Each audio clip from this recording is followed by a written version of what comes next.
Television ചർച്ചയ്ക്കിടെ മുസ്ലിം സമുദായത്തെ, ഇന്ത്യയിലെ ആകമാന മുസ്ലിം സമുദായത്തെയും അടച്ചാക്ഷേപിച്ച് മതവർഗീയവാദികളെന്ന് മുദ്രകുത്തി ആയിരക്കണക്കിന് ഹിന്ദുക്കളെയും ക്രിസ്ത്യാനികളെയും വകവരുത്തിയവരാണ് മുസ്ലിങ്ങൾ. അവർ പാകിസ്ഥാനിലേക്ക് പൊക്കോളണം എന്നൊക്കെ ലൈസൻസ് ഇല്ലാത്ത, എല്ലില്ലാത്ത നാവ് കൊണ്ട് വിളിച്ച് അടച്ചാക്ഷേപിച്ച പി.സി. ജോർജിന് പോലീസ് പണി കൊടുത്തു.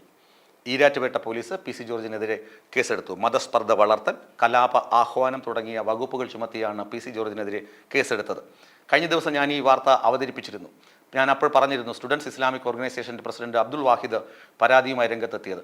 നിരവധി തവണ ഇതുപോലെ മതവിദ്വേഷം, BJP നേതാവായതിനു ശേഷം ഇതുപോലെ മുസ്ലിങ്ങളെ ദ്രോഹിക്കുന്ന തരത്തിൽ, മുസ്ലിം സമുദായത്തെ അടച്ചാക്ഷേപിക്കുന്ന തരത്തിലുള്ള പ്രസ്താവന പി.സി. ജോർജിൽ നിന്ന് ഉണ്ടായിട്ടുണ്ട്. മുമ്പൊരിക്കൽ ഇതേ വകുപ്പുകൾ ചുമത്തി പി.സി. ജോർജിനെതിരെ കേസെടുത്തിട്ടുണ്ട്. അന്നും ഇതുപോലെ തന്നെ ആളുകൾ നിരന്തരം സമ്മർദ്ദം ചെലുത്തി. പല കോണുകളിൽ നിന്നും സമ്മർദ്ദം വന്ന ശേഷം അവസാനം പോലീസ് സ്റ്റേഷനിലേക്ക് മാർച്ച് വരെ നടത്തേണ്ട സ്ഥിതി ഉണ്ടായപ്പോഴാണ് അന്ന് പി.സി. ജോർജിനെതിരെ കേസെടുത്തത്. ഇത് സംസ്ഥാന സർക്കാർ നടത്തുന്ന മുസ്ലിം വിദ്വേഷത്തിൻ്റെ, അല്ലെങ്കിൽ അവരുടെ സോഷ്യൽ എഞ്ചിനീയറിങ്ങിൻ്റെ ഭാഗമായാണ് ഇത്തരം മതവിദ്വേഷ പ്രസംഗം നടത്തുന്നവരെയും മുസ്ലിം വിദ്വേഷം പ്രചരിപ്പിക്കുന്ന ആളുകളും സ്വതന്ത്രരായിരിക്കുന്നത് എന്നായിരുന്നു SIOയുടെ ആരോപണം. ഇന്നിപ്പോൾ ഈ പി.സി. ജോർജിനെതിരെ കേസെടുക്കുമ്പോൾ, അതായത് FIR രജിസ്റ്റർ ചെയ്യുമ്പോൾ സംസ്ഥാനത്തെ 7 പോലീസ് സ്റ്റേഷനുകളിൽ കേസ് രജിസ്റ്റർ ചെയ്യപ്പെട്ട് കഴിഞ്ഞു. ഈരാറ്റുപേട്ടയിൽ യൂത്ത് ലീഗ് കൊടുത്ത പരാതിയുടെ, മുനിസിപ്പൽ യൂത്ത് ലീഗ് കമ്മിറ്റി കൊടുത്ത പരാതിയുടെ അടിസ്ഥാനത്തിലാണ് ഈരാറ്റുപേട്ടയിൽ പി.സി. ജോർജിനെതിരെ കേസെടുത്തതെങ്കിൽ SDPI പി.സി. ജോർജിനെതിരെ കേസ് കൊടുത്തിട്ടുണ്ട്, ജമാഅത്തെ ഇസ്ലാമി കേസ് കൊടുത്തിട്ടുണ്ട്, PDP കേസ് കൊടുത്തിട്ടുണ്ട്. അങ്ങനെ ഈ സംഘടനകളൊക്കെ പല സ്ഥലങ്ങളിലാണ് പി.സി. ജോർജിനെതിരെ കേസ് കൊടുത്തിട്ടുള്ളത്.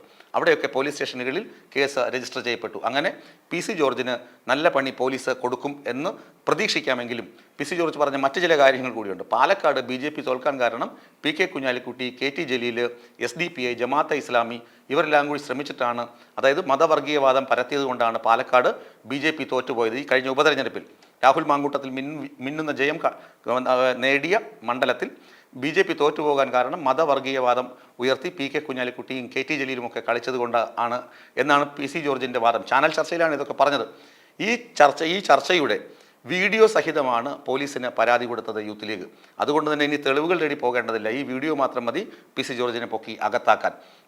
മാത്രമല്ല, പി.സി. ജോർജ് നിരന്തരം ഇങ്ങനെ മതവിദ്വേഷ പ്രസംഗവും മതവിദ്വേഷ ആഹ്വാനങ്ങളുമൊക്കെ നൽകി നടക്കുന്നത് തടയിടുന്നതിനും ഈ ഒരു അറസ്റ്റ് കാരണമാകും, അല്ലെങ്കിൽ ഈ കേസ് കാരണമാകും.